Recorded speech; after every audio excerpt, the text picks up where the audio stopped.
When you're going through hell and everything is going against you, the easiest thing in the world to do is to start thinking negative.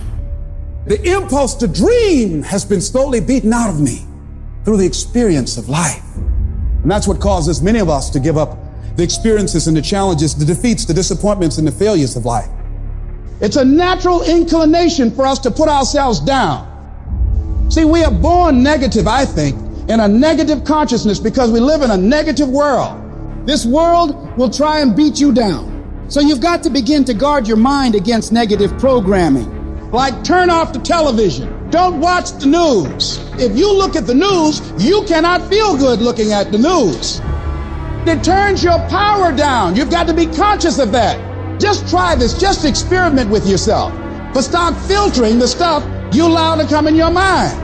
So you've got to guard the kinds of things that you put in your mind. See, if you don't program your mind will be programmed because human beings are goal-oriented. Every time you hear that voice in your head telling you, we can't do this. This is too hard. This is too painful. This isn't worth it. You got to tell it to shut up. That voice is a liar. Don't allow that negative voice to overpower you. You block that out. It doesn't take any energy, any drive to stay down there on a low level, but it takes everything in you to pull yourself up, to tell yourself this is temporary. I can get through this. I'm better than this. I'm bolder than this. I'm stronger than this. This will not break me. When you know that whatever you're seeking, it's also seeking you. You don't worry. You don't run scared. You don't think somebody's going to take it from you. You listen to your inner voice and you always take the high road. There will be the tendency, the natural inclination to take the low road. You must resist that. Now is the time to take control. You focus on your strength. You focus on your abilities. Unquestionably, trust yourself. Take the leap of faith and believe that everything's going to be all right. Anybody can hate. Anybody can be revengeful. Some people rather get revenge than get ahead in life. Anybody can do that. Anybody can hold a grudge. Doesn't take any greatness on that. Don't need any motivation and encouragement to hold a grudge. Have some resentment in your heart and some bitterness. But the real challenge about growth and moving into your greatness is to continue to be positive when hard times and obstacles run up against you and not allow that default negative mind to take over. So you've got to learn to stand up to yourself inside yourself. And short circuit, override that conversation that's always going on.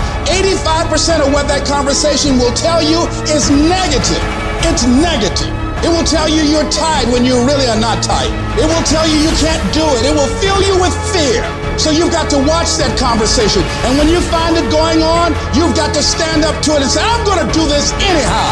I'm afraid, but I'm afraid not to do it. And I'm not going to let you stop me. Turn off things that can contribute to your fear. Turn a deaf ear to people that all they can do is talk about how negative things are because they have bought into the consciousness of the world. Start attending workshops, seminars, listening to tapes on a daily basis to begin to recondition your mind, to retrain your thinking. Faith comes by hearing and hearing and hearing. Listen to things that can empower you, that can enable you to create a new reality for yourself and a new life for yourself. You might appear to be strange around most people. People are going to think you're crazy, but that's okay. You're not trying to be like them. You're cut from a different cloth. You deserve to be a winner. And winners don't think about losses. They don't focus on what could happen. They concentrate on the possibilities of winning. The biggest challenge that you will have in life is you. There's no enemy within. The enemy outside can do us no harm.